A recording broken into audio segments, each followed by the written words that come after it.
حضرت ابراہیم علیہ السلام کے مار ڈالنے کی تدبیر کی اور یہ علاج ٹھہرایا، جیسا کہ اللہ تبارک و تعالیٰ قرآن مقدس میں ارشاد فرماتا ہے، قالوا حرقوا وانشروا آلہتکم ان کنتم فاعلین، بولے اس کو جلاؤ اور مدد کرو اپنے معبودوں کی اگر تم کچھ کرنے والے ہو۔ پھر بولے جیسا کہ اللہ تبارک و تعالیٰ ارشاد فرماتا ہے، قالوا ابنوا لہ بنیانا فالقوہ فی الجحیم، کہا انہوں نے کہ بناؤ اس کے واسطے ایک عمارت، یعنی 4 دیواریں اٹھاؤ پختہ چاروں طرف سے، پھر ڈالو اس کو اس کے آگ کے ڈھیر میں۔ پس نمرود نے حکم کیا کہ ایک 4 دیواریں خشکی ایسی بناؤ کہ احاطہ اس کا 12 کوس کا اور اونچائی اس کی 100 گز کی ہو۔ پس ایک دیوار اسی مطابق تیار ہوئی۔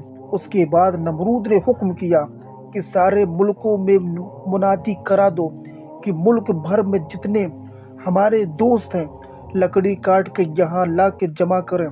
تب حکم سے نمرود کے ہر شخص نے موافق اپنے حوصلے کی لکڑیاں لا کر اس دیوار کے اندر چاروں طرف جمع کیے۔ پھر جب اس میں آگ لگا دی، شعلہ اس کا اس قدر اونچا ہوا کہ وہاں سے 3 کوس کے فاصلے پر جو جانور اڑتے اس کی تیش سے جل بھن کر خاک ہو جاتے۔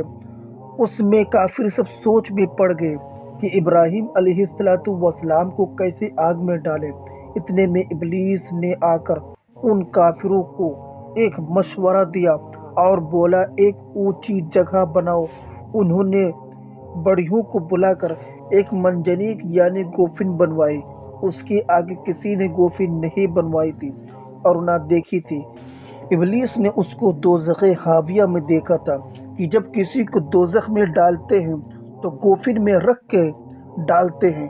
اس ملعون نے منجنیق کو درست کر کے جب ٹھیک ٹھاک کیا، درگاہ الہی سے آواز آئی کہ اے جبریل، آسمان کے دروازے کھول دے تاکہ فرشتے سب خلیل اللہ کو دیکھیں کہ دشمن کے ہاتھ میں نے دیا کہ اس کو جلاتے ہیں۔ حضرت جبریل علیہ السلام نے دروازے کھول دیے۔ تب تمام ملائکہ یہ حال دیکھ کر سجدے میں آ گئے اور کہنے لگے، الہی اس میدان میں ایک ہی تو ہے جو تیرا پوجا کرتا ہے، اس کو دشمن کے ہاتھ میں تو نے ڈالا، وہ اس کو آگ میں جلاتا ہے۔ حکم باری تعالیٰ کا ہوا، اے فرشتوں، تم اگر چاہتے ہو تو اس کو امان دو۔ ابلیس نے گوفن کو درست کر کے 400 رسی اس میں لگا دیے۔ وزیر نے نمرود کو کہا کہ پیراہن اپنا اس کو پہناؤ، کیونکہ اگر وہ نہ جلے گا تو لوگ کہیں گے کہ ابلیس پیراہن کی برکت سے نہ جلا۔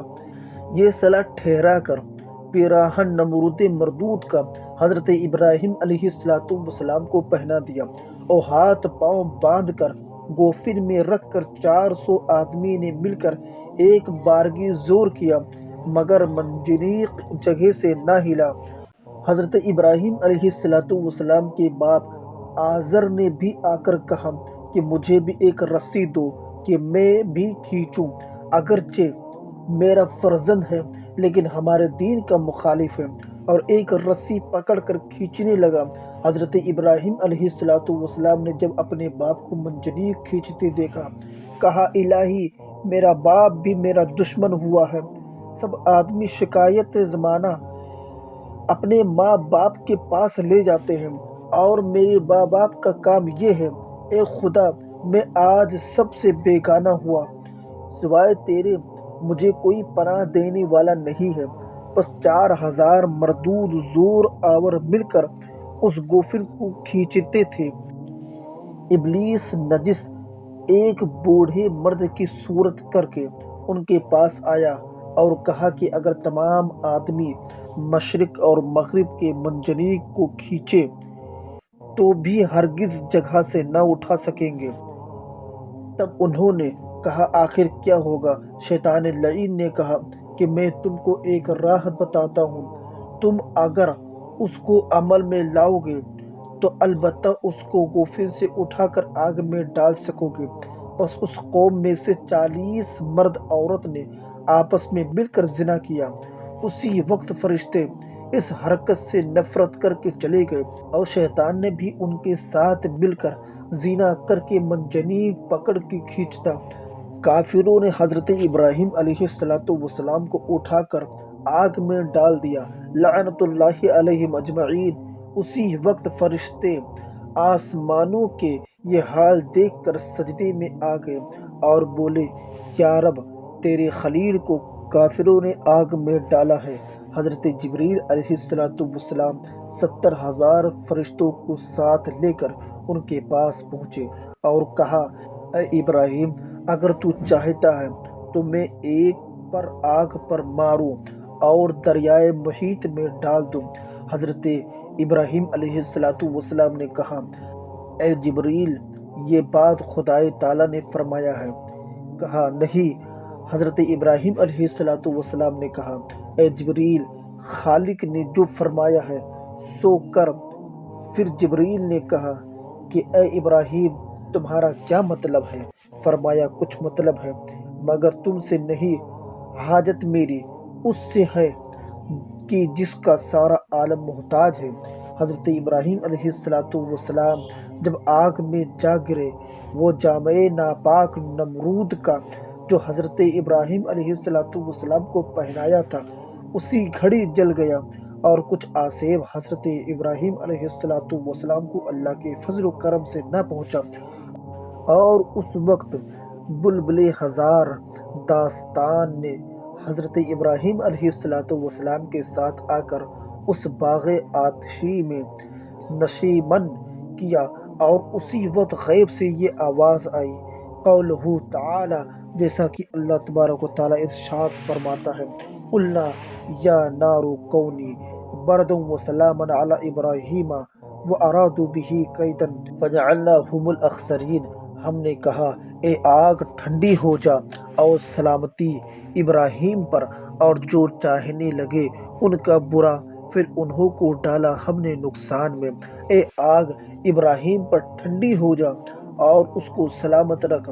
جب ابراہیم کو آگ میں ڈالا تب اس میں پانی کا ایک چشمہ جاری کیا، اور حضرت جبریل علیہ السلام نے ایک تخت نور جنت سے لا دیا اور جنت کا جوڑا لا کر پہنا دیا اور تخت پر بیٹھایا، اور جس رسی سے حضرت ابراہیم علیہ السلام کے ہاتھ پاؤں باندھ کر کافروں نے آگ میں ڈالا تھا وہ آگ سے جل گئی، اور حضرت ابراہیم علیہ السلام کو ایک سر منہ اللہ کے فضل و کرم سے آگ کا صدمہ نہ پہنچا سکا۔ اسے دیکھ کر حضرت جبریل علیہ السلام نے متحیر ہو کر حضرت ابراہیم علیہ السلام کی طرف نظر کی۔ حضرت ابراہیم علیہ السلام نے فرمایا، اے بھائی، کیا دیکھا تم نے کہ تو تعجب کر رہا ہے؟ حضرت جبریل علیہ السلام نے کہا، مجھ کو اللہ کی قدرت سے عجب آیا، اور آپ کا صبر بھی عجب پایا کہ ایسے مقام میں بغیر خدا کے تم نے کسی سے حاجت نہ چاہی، اور نہ کسی سے مدد مانگی، اور نہ کسی سے کچھ کہا۔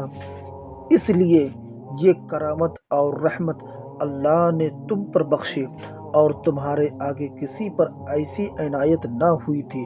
اور کہتے ہیں کہ جو درخت جلے تھے تمام جڑیں ان کی زمین میں لگائی تھی، اور شاخیں ان کی تر و تازہ ہو کر میوے لائے۔ حضرت ابراہیم علیہ السلام کے تخت کے چاروں طرف خوشنما ہی خوشنما ہوا، اور نمرود نے ایک مینارے پہ چڑھ کر حضرت ابراہیم علیہ السلام کی طرف نگاہ کی کہ گل و ریحان کے بیچ میں سایہ دار درخت کے تلے تخت پر بیٹھے ہیں۔ اس مردود نے کہا کہ افسوس کہ میری محنت برباد ہوئی۔ تب ملعون حضرت کو پتھر پھینک پھینک کر مارنے لگا۔ خدا کے حکم سے وہ پتھر ہوا پر معلق ہو گئے، اور مانند ابر بہاری کے سایہ کیا، اور اتنا پانی برسایا کہ آتش نمرود بجھا دی۔ اور ہاران وزیر نمرود کا مینار پر چڑھ کر حضرت ابراہیم علیہ السلام کو اس جشن میں دیکھ کر بآواز بلند کہنے لگا، اے ابراہیم، نعم ربکم، یعنی راست نیک ہے پروردگار تمہارا کی ایسی آگ سے تمہیں نجات دی اور یہ بزرگیاں بخشی۔ اور نمرود نے کہا اے ابراہیم تیرا خدا بڑا بزرگ ہے کہ اس آگ سے تجھے محفوظ رکھا۔ یہ کہہ کر نمرود اپنے گھر کو چلا گیا، چند روز کسی سے نہ بولا، اس فکر میں تھا کہ مسلمان ہو جائے، پھر اس بات سے خوف کیا کہ بادشاہی میری برباد ہوگی۔ تب حضرت ابراہیم علیہ السلام کو بلا کر کہا میں تیرے خدا کے واسطے قربانی دوں گا۔ حضرت ابراہیم علیہ السلام نے کہا کہ تیری قربانی منظور نہیں جب تک کہ تو مسلمان نہ ہوگا۔ نمرود نے کہا میں قربانی کروں گا خواہ قبول کرے یا نہ کرے۔ تب نمرود نے 4000 گائے کی قربانی کیا، پھر بولا کہ 10,000 خزانے زرِ سرخ کے اور 10,000 گنج ریشم کے تیرے خدا کو دوں گا کہ ایسی کرامت تجھے بخشی۔ حضرت ابراہیم علیہ السلام نے فرمایا اے ملعون، میرا خدا جو دیتا ہے بے عوض دیتا ہے نہ با عوض، اور سارا مال تیرا اسی کا پیدا کیا ہوا ہے۔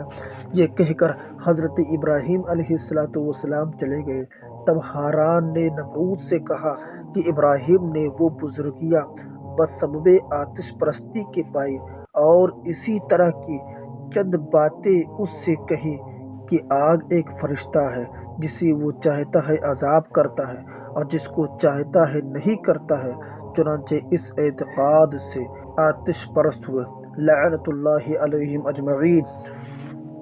وہ چند قوم ہیں مصدوقیہ اور نوشیروہ اور سابیہ اور ہاران ملعون یہ باتیں نمرود سے کہہ رہا تھا کہ ذرا اسی آگ کہیں اڑ کر اس کی آنکھ میں گری، کچھ اس کی آنکھ جل گئی، اور نمرود کی بیٹی بالا خانے پر سے حضرت کو دیکھ رہی تھی کہ ابراہیم علیہ السلام ایسی حشمت و رونق کے ساتھ آگ میں تخت پر بیٹھے ہوئے اور کنارے پر اس کے پانی کے چشمے جاری ہیں، اور چاروں طرف اس تخت کے گل و بنفشہ نرگس و ریحان کھل رہے ہیں۔ جو پتھر کافروں نے ان کے اوپر پھینکے تھے ان کے سر پر معلق مانند ابر کے استادہ ہیں، اور ابراہیم علیہ السلام ہزاروں نام خدائے تعالیٰ کے بآواز بلند پڑھتے ہیں۔ نمرود نے اپنی بیٹی سے کہا کہ ابراہیم علیہ السلام کو تو نے دیکھا؟ وہ بولی ہاں۔ پھر کہا کہ ہاران کو دیکھ۔ جب اس نے ہاران کی طرف نظر کی تو وہ خاک میں پڑا ہوا آگ کی تکلیف کی وجہ سے لوٹ رہا ہے۔ نمرود کی بیٹی نے کہا کہ بابا جان، ابراہیم علیہ السلام اس مرتبے پر اور ہاران اس عذاب میں گرفتار ہے، چپکے بیٹھے ہو کیوں؟ نہیں کہتے کہ ابراہیم علیہ السلام کا خدا برحق ہے؟ تب نمرود مردود نے اس کو جھڑک کر کہا چپ رہ، اور ہاران کے پاس چلا گیا۔ اس کے بعد اس کی بیٹی حضرت ابراہیم علیہ السلام کے پاس آئی اور بولی اے ابراہیم تو مجھ پر کرم کر، میں تیرے خدا پر ایمان لاتی ہوں۔ تب حضرت نے اس کو ایمان کی راہ بتائی اور یہ کلمہ پڑھایا لا الہ الا اللہ ابراہیم رسول اللہ۔ جب اس نے یہ کلمہ پڑھا مومنہ ہوئی اور کہنے لگی کہ میں باپ کو بھی دعوت کروں گی۔ حضرت ابراہیم علیہ السلام نے فرمایا بہتر ہے۔ تب وہ اپنے باپ سے جا کر بولی کہ کیوں حضرت ابراہیم علیہ السلام کے خدا پر ایمان نہیں لاتے؟ ان کے دین سے مشرف ہوئی، خدا ان کا برحق ہے اور تمہارا خدا باطل ہے۔ تب اس کے باپ نے اس کو مارنا چاہا، اچانک ایک ابر آیا اور اس کو وہاں سے اٹھا کر کوہ کاف کے پاس لے جا کر رکھا، اور دوسرا قول یہ ہے کہ ہوا آ کر اسے اٹھا لے گئی۔ وہ بی بی اسی دن سے خدا کی عبادت میں مشغول و سرگرم رہی۔ اللہ تبارک و تعالیٰ کی مخلوق جب اس ماجرے سے آگاہ ہوئی، ہدایت ازلی جس کے ساتھ تھی، وہ اپنا پاؤں اس آگ میں رکھ دیتا اور نہ جلتا، تب حضرت ابراہیم علیہ السلام پر ایمان لا کر مسلمان ہو جاتا۔